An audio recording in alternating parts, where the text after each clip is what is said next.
Welcome to episode 18 of the Rethinking Trauma and Transition podcast. And who have we been interviewing, Holly? Well, we have had this week a very interesting conversation with Piers Cross, and his area of expertise is borders syndrome. In other words, the impact on both the child and the adult of attending a boarding school establishment. Yeah. I don't know about you, but I had a very different view coming out of that conversation than I had going in. And I think that's relevant for everyone because while the assumption is one of privilege for boarding school, actually there's a wide range of people that end up with that boarding school experience. Very much so, yeah. And what was interesting for me was some of the questions that Piers put out there in terms of the bigger impact that has. Yeah. I think it's well worth our listeners to hear what he has to say and ponder that for a moment. Definitely. Well, again, same as you, Ali. I was thinking boarding school, yeah, very privileged, well looked after. And Piers highlights the opposite. A very different experience. Mm. Yeah. And it was the longer term impact of that experience, which was particularly. Very much so. Yeah. Mm-hmm. We hope you enjoy listening to this podcast. We hope we do, and feel free to send us any comments, any feedback you've got. And similarly, if you are looking for more information in terms of the work that Piers does, if you're impacted by that, then his contact details are in the show notes, or you can contact us directly and we'll place you in contact with him. Yep. So we're joined today by Piers Cross. So thank you very much for joining us today on our podcast, Piers. I wondered if we could get you to introduce yourself and tell the listeners a little bit about you. Yeah, thank you. Well, thank you so much for inviting me, Ali and Rich. We appreciate you coming on. Very much. We appreciate you coming on, Piers. Well, a pleasure. It's an area I'm so passionate about. So essentially, my name's Piers. I work as a coach. I'm an author, and I specialize in the area of trauma, basically boarding school syndrome. And I went to boarding school myself from the age of 11 through to 18, and then had a breakdown in my 20s, and then realizing that, oh, wow, it was to do with boarding school when I came across the work of Nick Duffel. And so, that stemmed into my work I now do. Is I now work one-to-one with people, also run men's circles and workshops around boarding school syndrome. I've also started to make a documentary about the fact that so many of our leaders have been to boarding school. How might that impact the world? So that's who I am in a nutshell. Fantastic. Yeah. Can you explain to the listeners and viewers what border syndrome is, please? Yeah, so boarding school syndrome is, and I'll quote from Joy Shavrin. First of all, she says, this is not a medical category. She says, however, it is proposed that there are an identifiable cluster of learned behaviors and emotional states that may follow growing up in a boarding school. Yeah. So it's basically what she's saying is that when we go to boarding school, afterwards, when we're in our 20s, our 30s, our 40s, we have this identifiable cluster of states. It might be we struggle to show our emotions.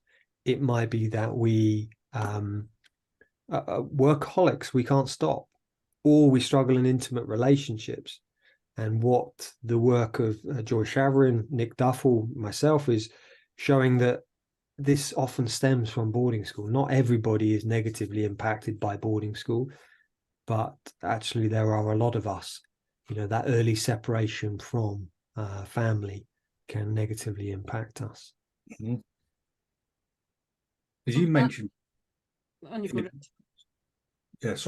you mentioned in our previous talk when we had that little one-to-one chat was about the privilege of going to the boarding school and that child being told you're in a really lucky place and you're really privileged here, but then they've got the other side of things, is where they've been abandoned by the parents effectively, so they've had to take on another family of a complete strangers to be looked after and adopted by them. Mm. Yeah, I think there's many conundrums. Mm. You know, Nick Duffel calls them the double binds. I mean, it's almost like we've lost everything. We've not just lost our parents, but we've also lost our pets, our food, you know, the comfort, the security of our bedroom, our siblings, friends at home. You know, as I mentioned in our chat a few weeks ago, you know, we're effectively homeless. We no longer fully belong at school nor at home, you know, and I think it impacts us, especially if we're told it's good for you. It's a privilege, you know, so we can't then really heal from the trauma because it's like, oh no, it was good for me. We kind of go into freeze response. And so, yeah, so it is a real double bind for us. How do we admit, oh, actually, you know, it's trauma? In my work, I see now that essentially boarding school is child abuse. You know, there's more people coming out and saying this. You know, the NSPCC says neglect is the ongoing failure to meet a child's basic needs and the most common form of child abuse.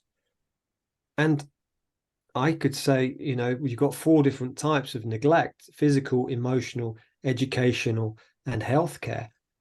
At least 2 of those for me are boarding school: emotional neglect, but then the physical.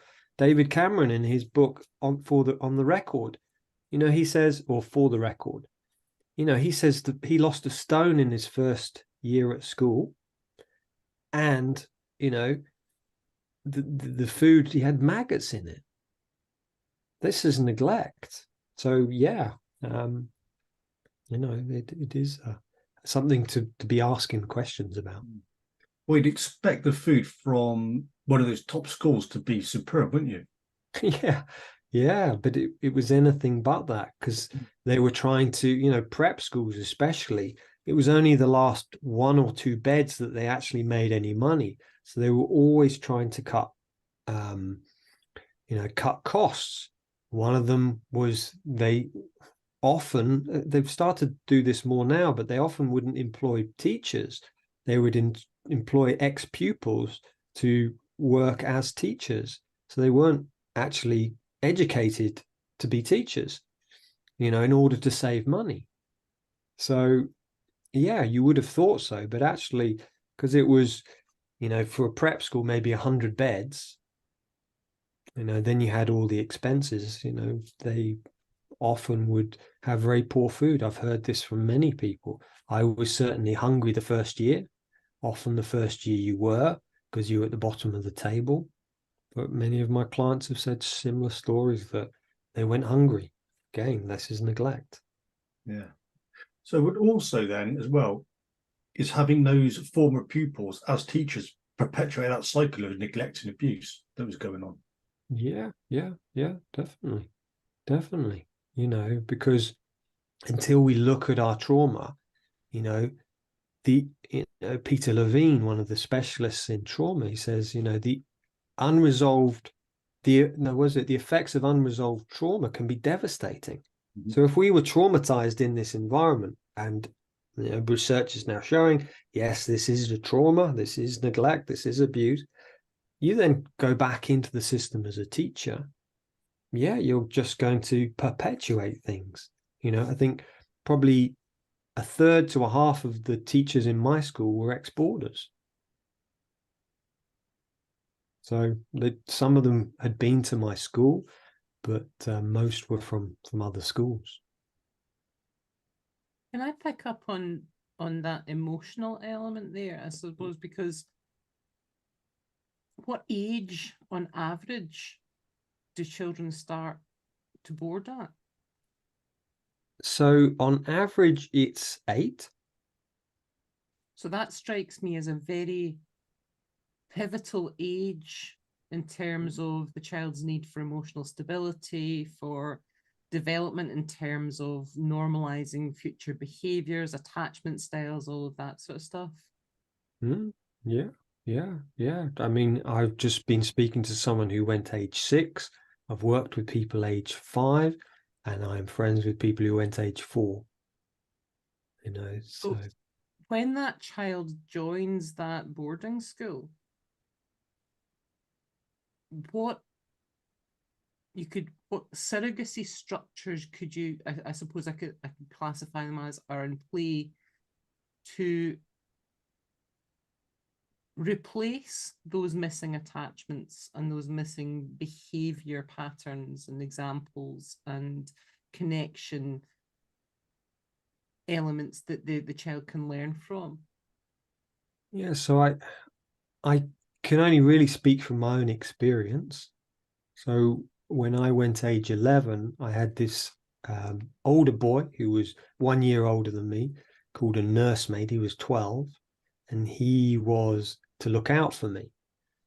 You know, you obviously had the teachers there, but, you know, in most boarding schools, you have one teacher on duty for 50 children. And I'm kind of, you know, if we go back into the neglect, if you imagine, do either of you have children, Ali, Rich? No. No. So if you imagine you had 2 children, you know, I often hear from parents, it's like, I don't have enough time, or I've messed up a bit, you know. But imagine if you had 5 or 6 children on top of that. It'd be like, oh my God, you know, how on earth do I handle it? You add on 48 other children. You know, from 1 to 10, you might be able to kind of give a bit of your energy, but children 10 to 50 are going to be neglected. You're not going to be able to spend the time with them. So yes, we had a housemaster who was meant to keep an eye on us, but he's not only looking after 50 boys, he's also a teacher, and he does sport. You know, it's like, yeah. So who looks after us? You know? But looking after strikes me as being markedly different from a parent-child relationship. Exactly. In terms of emotional nurture and emotional support and availability. Yeah, exactly. It's like, you know, it's that attachment. It's, I love, you know, I live in Yorkshire, and as I'm walking, certainly in spring, summer, you know, seeing the development of the sheep and the lambs. At the beginning, the lambs immediately run back to mummy, that attachment. As they get older, if they get spooked, even if they are, you know, almost adult, they'll still run back to mummy. And so when we're at school, we can no longer do that. We can no longer run back to mummy. And we have to, and this is what happens, is we disappear inside ourselves. Mm-hmm.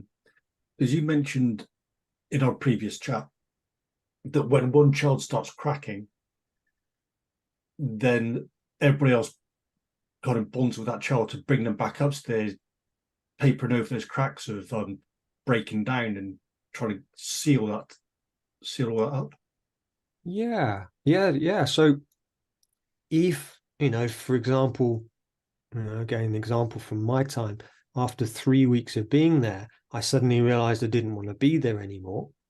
And I started to disappear inside myself. And one day I was crying in my cubicle, and word got out in the dormitory. So everyone piled into my cubicle. There was no doors. You know, I talk about this, you know, I didn't have a door on anything until of privacy. The only place was downstairs until I was 16. So 11 through till 16. So everyone piles into my cubicle, and they start laughing at me. Cross is not so cool now, is he? You know, he's crying. So I learned immediately then, it's like, this is never going to happen to me again. I will never show my emotion, because that's one thing about children, is they're so resilient. We will survive no matter what. And Nick Duffel says, not everyone is traumatized by boarding school, but everyone has to survive. Everyone has to survive. And children, we are so resilient.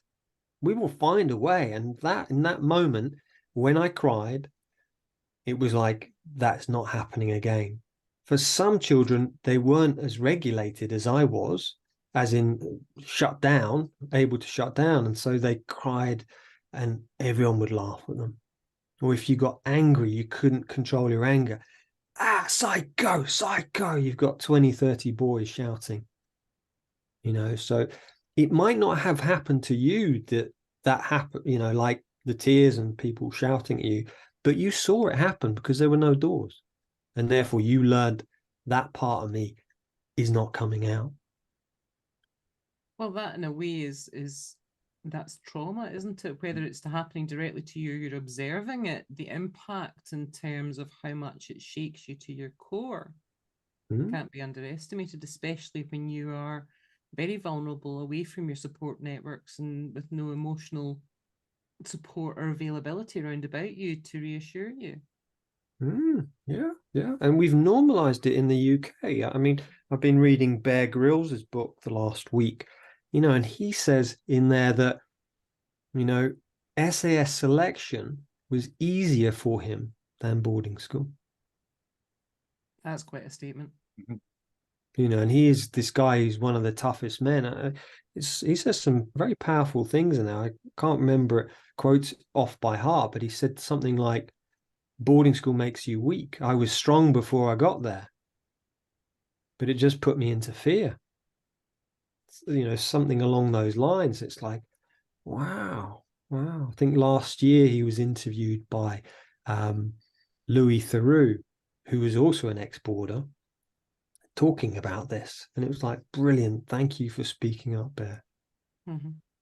Letting it come to light. You know, as we're talking, it's really what strikes me is that what we're talking about is adverse childhood experiences. And we know from all the studies that that's not something that's limited in its impact to the child, but rolls over into the adult. So in terms of the child experience as the boarder and attending boarding school, what then do you see as the knock-on impact for the adult? Yeah, thank you, Ali. Yeah, I mean, coming back to ACEs, adverse childhood experiences, I was preparing this workshop I'm doing this weekend. And, you know, there's the 10 ACEs, 10 different events. And I worked out that I have 7. 4 of them came from boarding school. Yeah, not enough food, sexual abuse. I can't remember the other 2. I think it's being frightened for your life or other things. And how that impacted me as an adult is, you know, 1, mental health issues, thinking I was going insane, really low self-worth. On the surface, it was like, oh yeah, you know, I can do this stuff, but inner voice was I hated myself, you know. Okay, Nick Duffel talks about that because we're abandoned or, you know, at school, we believe it must be something wrong with us. So I believed that I was broken. I was a failure. Other things was addictions. Struggled with addictions, whether that was pornography, sex, drink, drugs.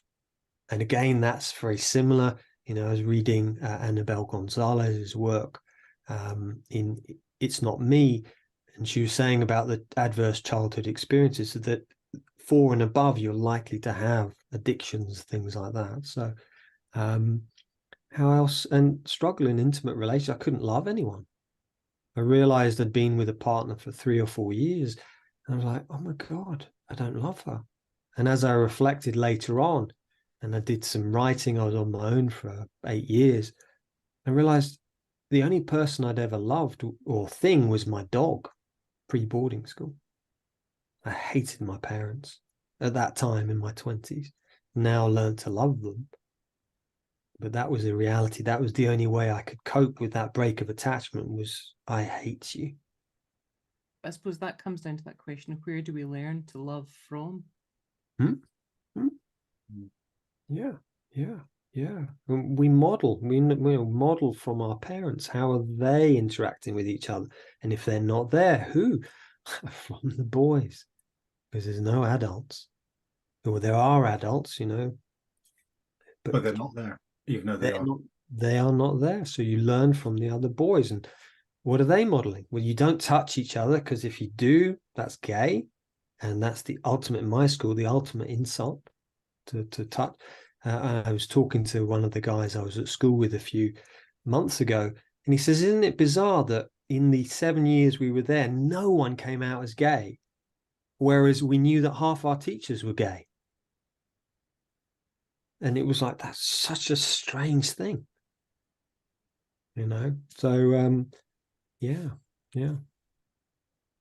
You mentioned as well, Piers, is there's a difference between old money, new money, and the military families.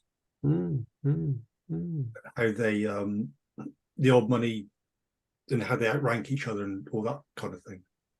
Yeah, it's interesting in boarding school. So the old money, you know, so aristocracy, they were at the top. The next one down was the new money. Yeah. So people who, just come into wealth. And then the next one down was the military. So often you would have these different strands in the boarding schools, but it depended on the schools you went to. Mine was more of a charity school. You know, I was a military family, but my father had been invalided from the Navy. So I'd had a bursary to go to this school. You know, so we often never spoke about our childhoods, as where we'd come from, or our families. You know, some people who at my school were, basically very, very poor, from housing estates in London. And I never knew this because, we never talked about these things. But certain schools, yeah, it was like if you're military, then, right, you were at the bottom. But some schools were military boarding schools. My understanding is, you have different structures, but yeah, you generally have this hierarchy. In my school, it was more the year system, right? You had the oldest ones had the most power, the youngest one had the least. So yeah. That's quite an interesting phrase or comment you made there about the hierarchy being power related and the power dynamic within that hierarchy. What was the impact? How was that demonstrated within the structure of the boarding school then? Well, so if you were on the first year, so I've heard some in my house, it meant fagging. So it meant you had to go and make toast or tea for people. I mean, I've heard from other houses in the school I was in, you had to, ridiculous things like the older boys would be watching TV and the younger ones had to stand in the window and act like curtains, and they'd be numbered 1, 2, 3, and 4. And you'd number 2, move left. The shadows falling on the TV. Things like that. If you were, it sounds ridiculous, but oh my God, what an archaic system. Another thing was if you had a chair or you're watching TV, an older boy came along, you had to get out. You're sitting at the end of the table, the food would be passed down the table. Basically, if there was no food left, then that was generally the case on the younger years. So that was the hierarchy. I mean, these things have changed now. It's more cafeteria, certainly in my boarding school.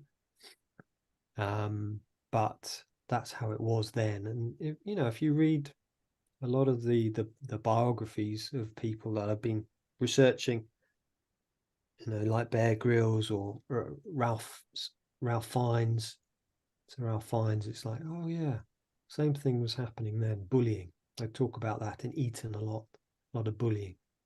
Was there a case then of, as the boys went up the years, they would then, because it happened to them, they would do it to the younger lads?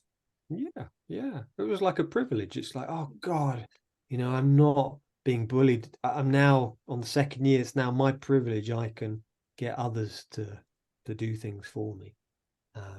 So yeah, it was a system that you you got the power, and if you'd been bullied, I often saw that. I mean, there were certain people at my school, who became the bullies, they were often the people who weren't very cool. They weren't necessarily good at sport or very academic. So they became the bullies, you know, because that gave them that power. And so they would bully the first years. Can I take you back to that power dynamic? Because, well, actually, no, it's not the power dynamic. It's more about, I suppose, the comment Rich made earlier about the impact and the almost the discounting, so that it's the positive comparison. You should be grateful for the opportunity you've got. You should be pleased that you're here, not somewhere else. Look at how this will set you up for life, blah blah blah. But what strikes me about that is, given the environment that that child is existing within, then that has a potential for a huge amount of internalized shame and guilt if that's not what you're thinking and feeling. Yeah. I think we do carry that. I did carry that. Shame, something wrong with me, you know, the guilt, you know, of doing anything wrong. I mean, I came from, as I said, a military family, so I stuck to the rules. I didn't, because I was frightened less of the teachers, but more of what my father would do if I got caught. It was like, you know, you'd have my guts for garter. That's how I felt. So I really followed the rules. So I had this guilt. Oh, am I doing things right? Or shame. Again, you know, I think a lot of these schools, not all, but, you know, this thing about sex, you know, with teenage, I was, you know, teenager, got to 13, puberty, but it was never explored. So I had a lot of shame myself. And I've heard this often with others is, you know, around sexual shame, certainly. But if, you know, if you were different in any way, then the crowd would point that out, laugh at you. Big nose, red hair, you know, some physical difference, you know, there would be shame. So, yeah. It sounds incredibly lonely, very isolated, and I'm just wondering, you mentioned the fact that you had quite fractured relationship with your parents, and what struck me with that is that if you're so isolated from your emotional support for such a prolonged period of time, because let's face it, the school year is a good 60-70% of the annual calendar, Yeah.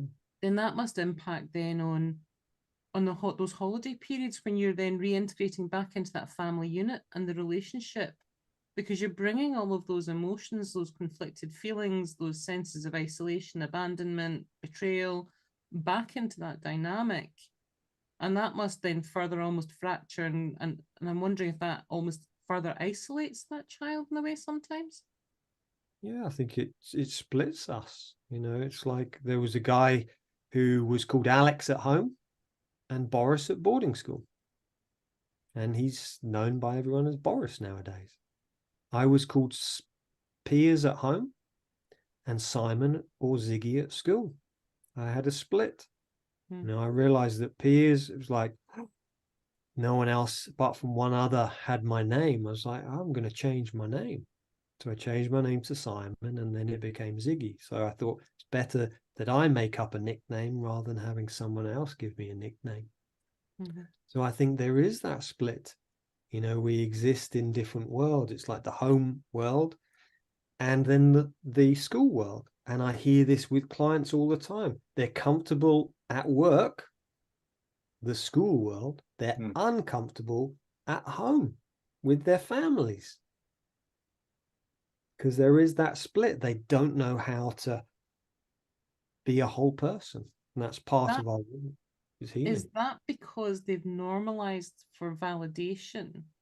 Their source of validation then becomes about achievement of like the academic or the business or the commercial variety rather than the emotional stability and the ability to self-validate, because you're always almost looking for that standard to attain that goal to deliver against, that you can then see that is mine, and therefore this is my source of validation. Because I mean, as an ex-workaholic, well, Yeah, I'll always be a workaholic, but I know what triggers that, and I know how to address that now.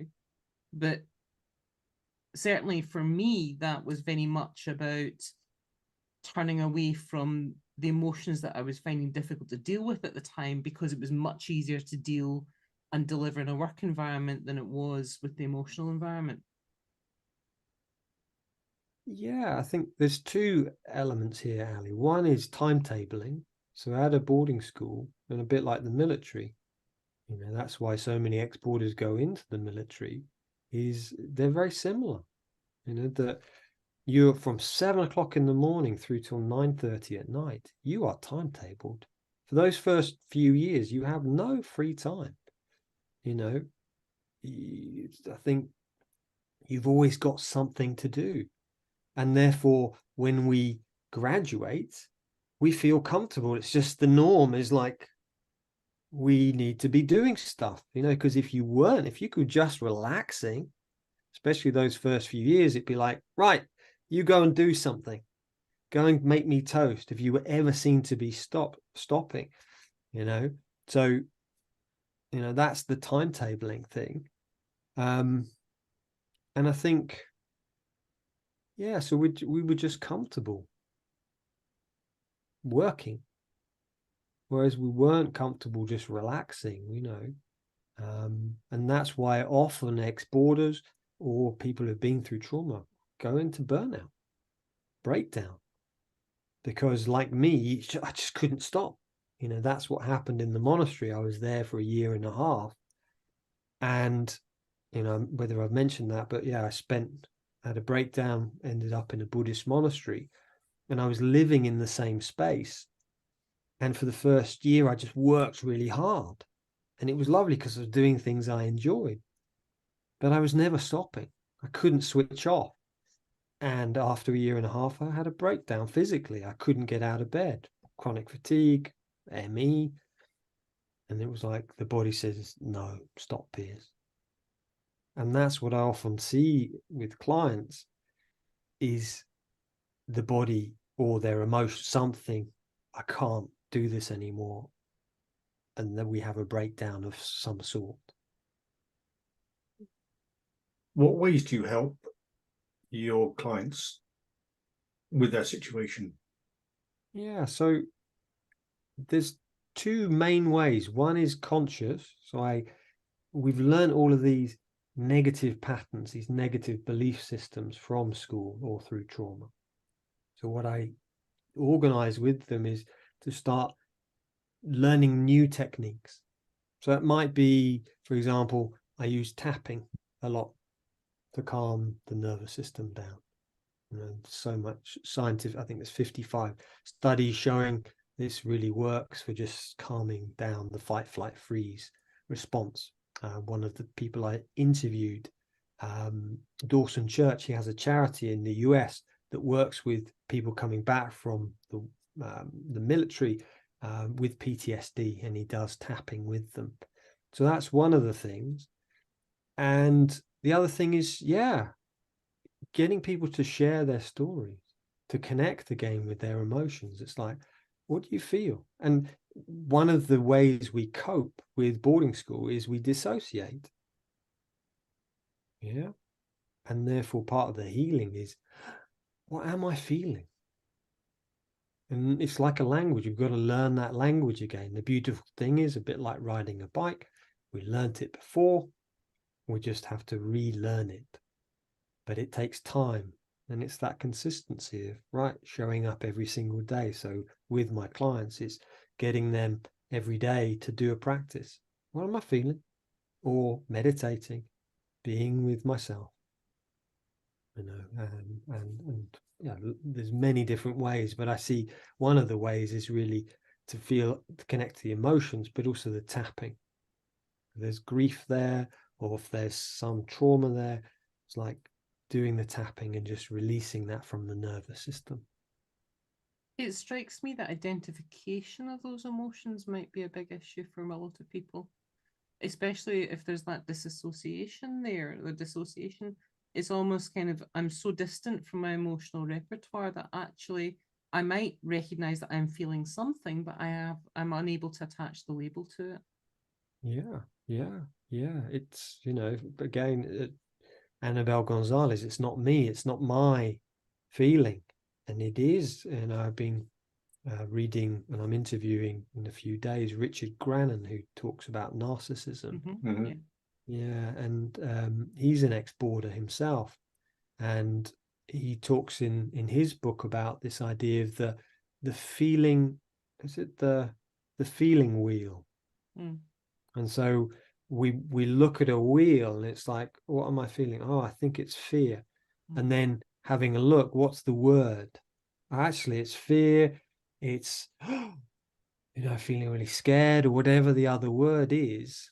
And that's one of the ways of, you know, helping people to heal, is to give them a language that, yeah. Whereas our parents, you know, Joy Shavrin often talk, I've heard her talk about this, is that if you have a child says, I've got tummy ache, just before going off to school, the parent might say, oh, they might give words like, oh, is that maybe anxiety? So it helps us to understand. But if we don't have someone to show us that, like you say, we become illiterate, emotionally illiterate. And why, you know, I'm therefore passionate about my work around what's the impact of our leaders. If we have leaders who are emotionally illiterate, so many of them have been to boarding school, you know, research is showing, neuroscience is showing that it's very difficult for us to make good decisions if we are emotionally illiterate, because we need to have empathy for how might this impact someone else. And I think it's Will Hutton, the journalist and the economist, saying that consistently over the past few hundred years, the Conservatives have made very poor decisions. So it all kind of tallies up. So it's like, oh, wow, this makes sense. You know, I was emotionally illiterate, so.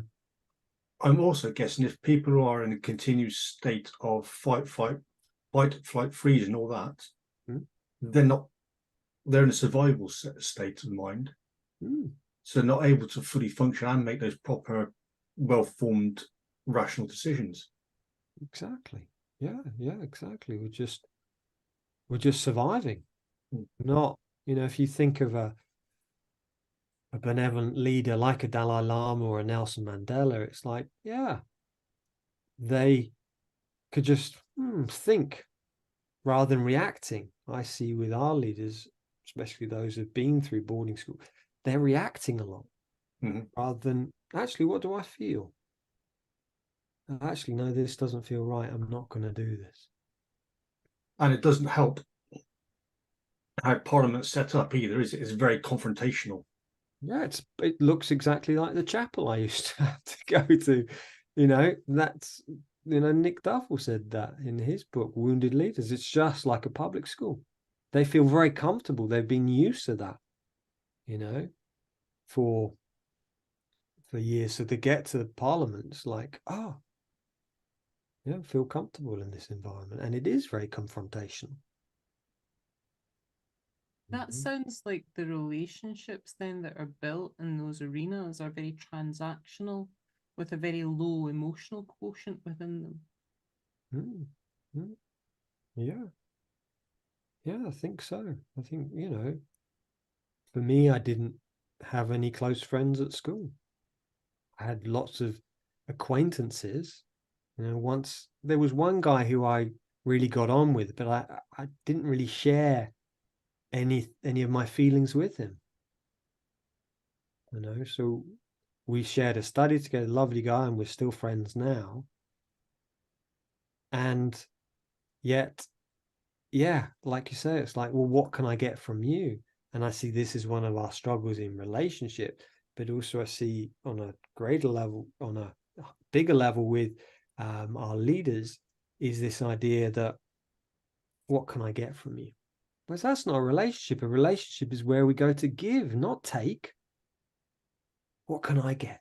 What can I get? And I think I told you this a few weeks ago, this idea that out of the last 5 or 6 leaders the prime ministers, they're offered public speaking events, and most of them take quite a high fee for this. I think Boris Johnson, as of maybe a few months ago, had made £5 million since he'd stepped down as leader of as the prime minister.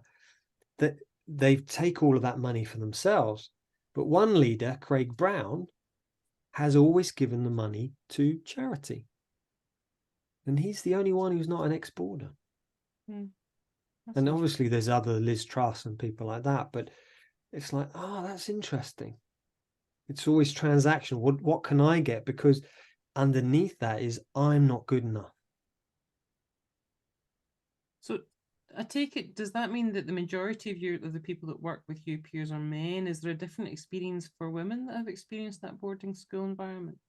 Yeah, it is quite different. I mean, if you imagine it's a patriarchal society, so it's difficult for women, as you know, but it's different. So whereas boys were often beaten, or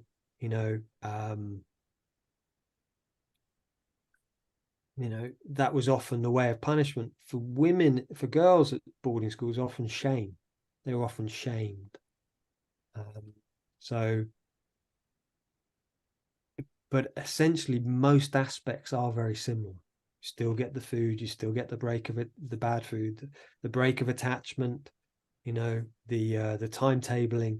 But that's one of the things. It's like this real. They were shamed by the teachers, or shamed by the house mistresses, rather than caned.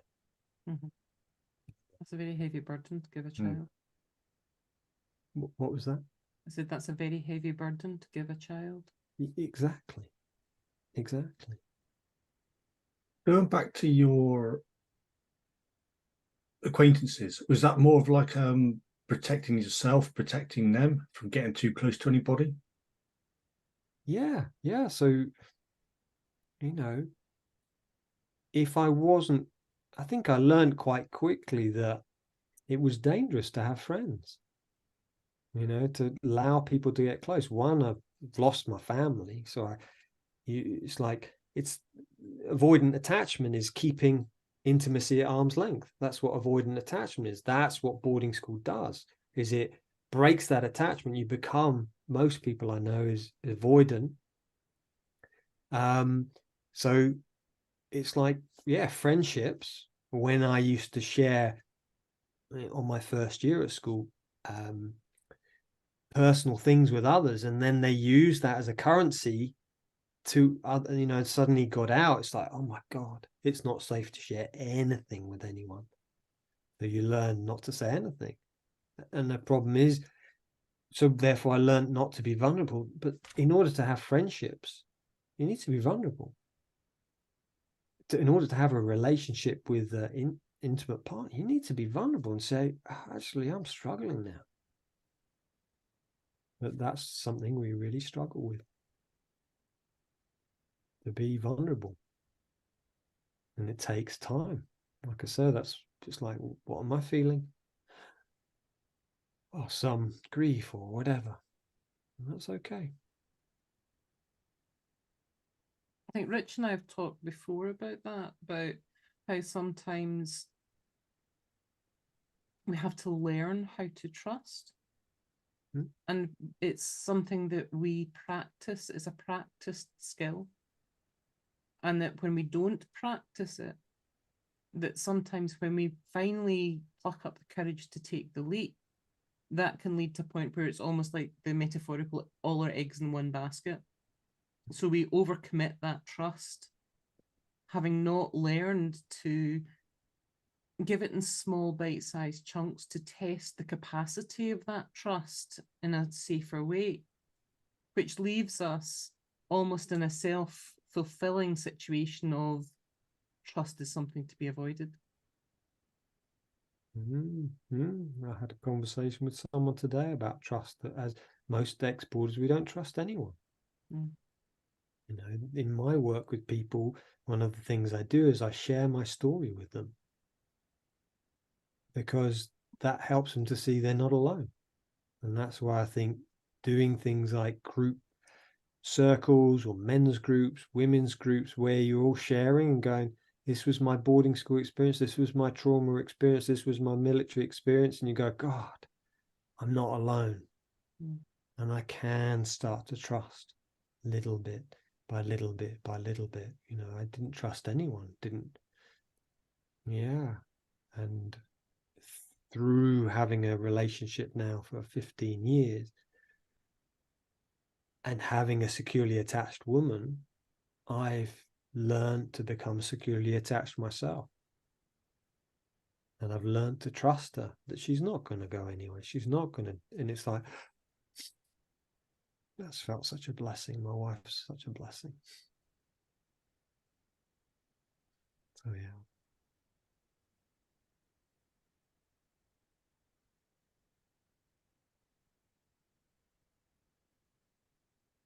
So in terms of working with you, Piers, if any of our listeners wanted to get in contact or to work with you, is that on a one-to-one? Is it group? Is it workshops? What's the process that you have?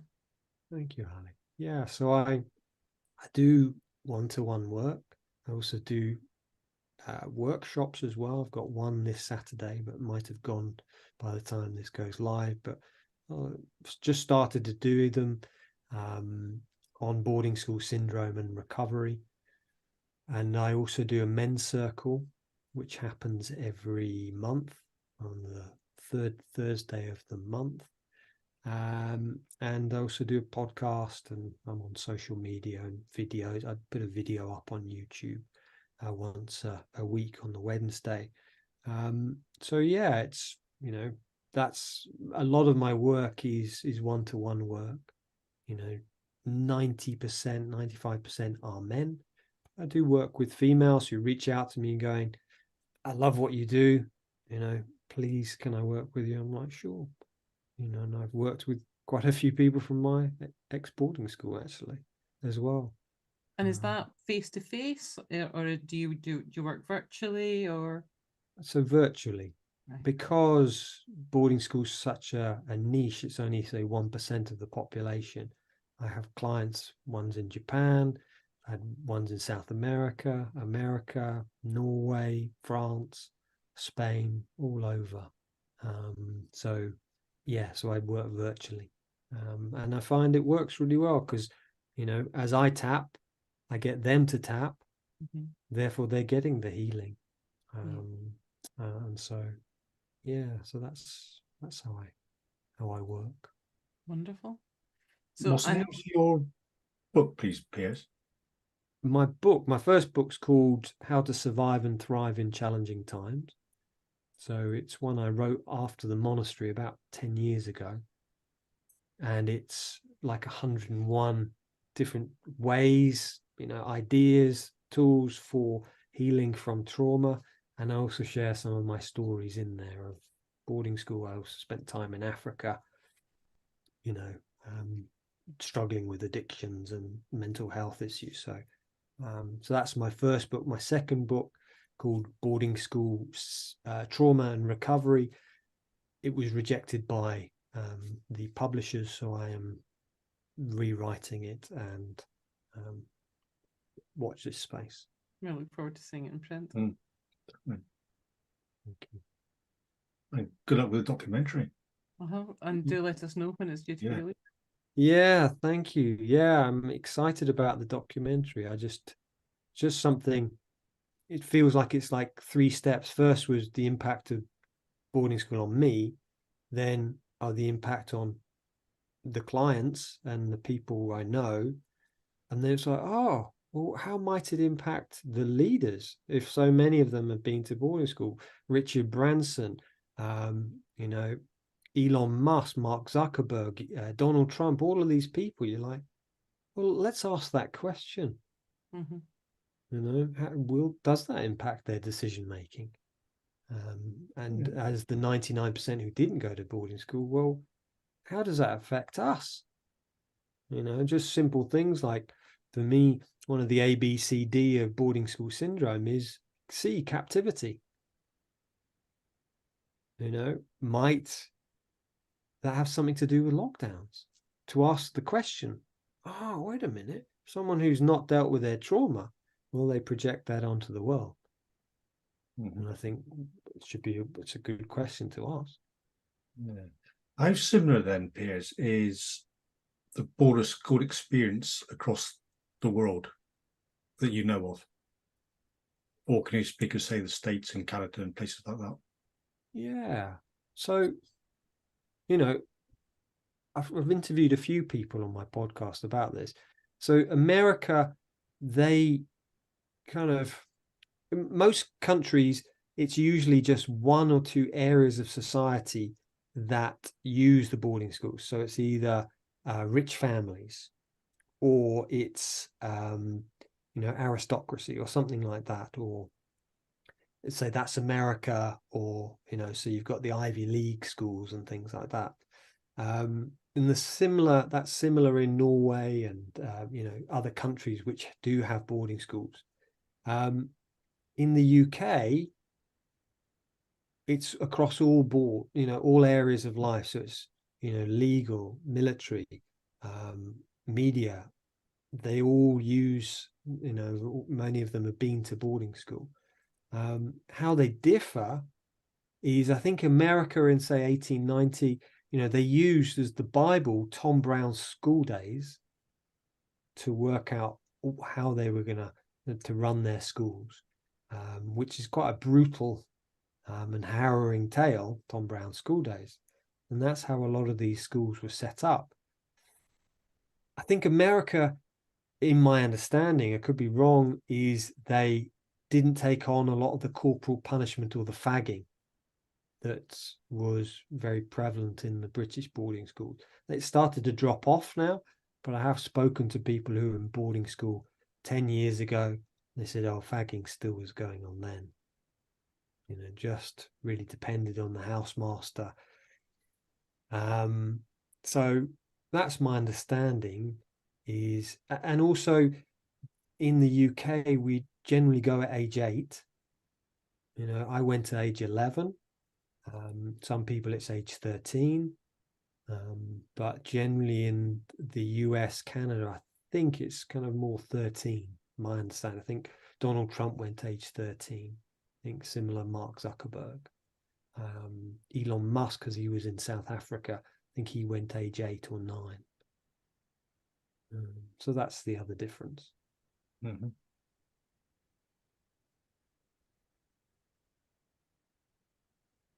Yeah. So do you know if they experience the hazing or anything like that instead of fagging, like initiation ceremonies, or not to your knowledge? Don't know. I haven't heard anything about that. I know that happens in the universities in America. So my question would be, where did they learn that? Is that just an institutional thing, or did that actually happen in the top schools as well? Interesting. Have you ever seen the film? It's the Al Pacino, Scent of a Woman. Yes. No. So the student who's looking after Al Pacino. That Rich normally has seen far more films than I have, so I'm claiming that as a win. The fact that you haven't seen that, Rich. Well, I recommend you watch it, Rich. Yeah. Okay. Excellent film. It's a beautiful film. I think he won the Oscar, Al Pacino. But at the end of the film, Al Pacino goes and supports this boy who's at boarding school, and he's got no one there. And it was like lovely that somebody was stepping up to support him. So that's an example of an American boarding school. It's usually quite affluent, and I think he gets the Mickey taken out of him, the character, because he's not from a wealthy family. Yeah.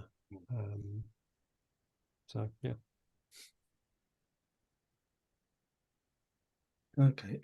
In our chat previously as well, you mentioned that there had been prevalence of sexual abuse, and was it the government or some agency covered up by saying it's a different school or it didn't apply to public schools? I wouldn't use the word cover up. You could use that, but Right. I think, you know, it was ICSA, the Independent Mm. Inquiry into Child Sexual Abuse. It cost the government about £179 million, and it went over about 7 years. And Boris Johnson famously said it's like spaffing money up a wall when talking about it. And what happened, my understanding again, was rather than looking at boarding schools per se, they looked at residential schools. So that was children's homes, that was, you know, care homes, and they put it all under one umbrella rather than actually looking at boarding schools per se. You know, my understanding from independent research by some of the people I have interviewed, you know, that there's been a lot of abuse in these schools, certainly in boarding schools. In mine, you know, 6 of my teachers are in prison. Another 5 who were teaching there got caught later on, have spent time inside. And, you know, the journalist Alex Renton, when I spoke to him, I emailed him a few months ago. He said that he's got a database that people, when they've had sexual abuse happen to them at boarding school or at school, they've written to him and he's put it onto a database. He says he has 1,100 entries from over 300 schools of abuse and sexual abuse. And of those 300 schools, 300 plus schools, 80% are boarding schools. You know, so it's endemic. I think it's coming out about Winchester now, which Rishi Sunak was at that school. Boris Johnson's school, there was sexual abuse there.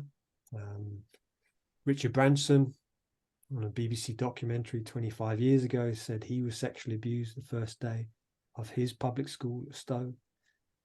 So it's like, yeah, there's huge amounts. And yeah, ICSA came out the same day that Liz Truss resigned, so it got no publicity. Mm-hmm. It wasn't, I don't think, my understanding, wasn't even in most papers. Those are quite striking numbers and probably just the tip of the iceberg. Yeah. Alex points out that usually it's 1 in 10 who are sexually abused actually come forward. Yeah. You did also mention, Piers, as well, is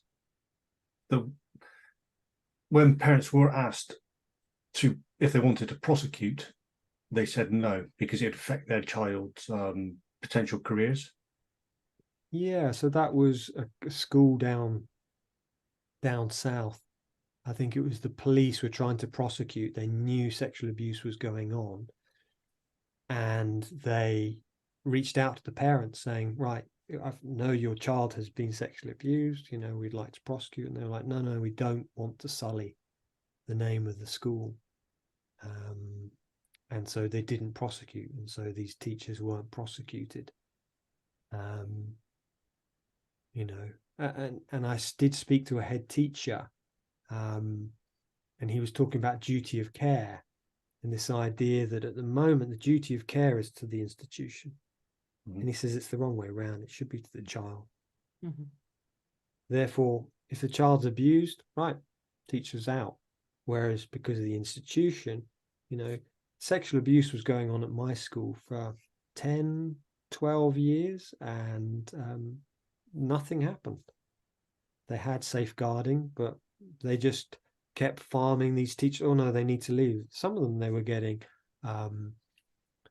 references. This happened in Alex Renton's school. You know, the teacher got a reference from this top boarding school. He was sexually abusing. They didn't want him anymore, but he just went to a state school and started sexually abusing there. So, yeah. Yeah.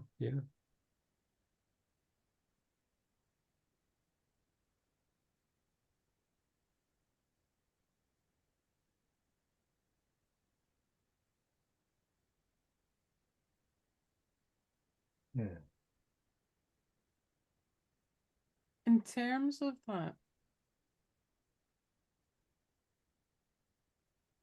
if you had to reach out and give a message to MD listening to that may have experienced any of this, Piers, what would be your initial advice to them? What would be the things that you would most want to say to them for them to know as they're listening?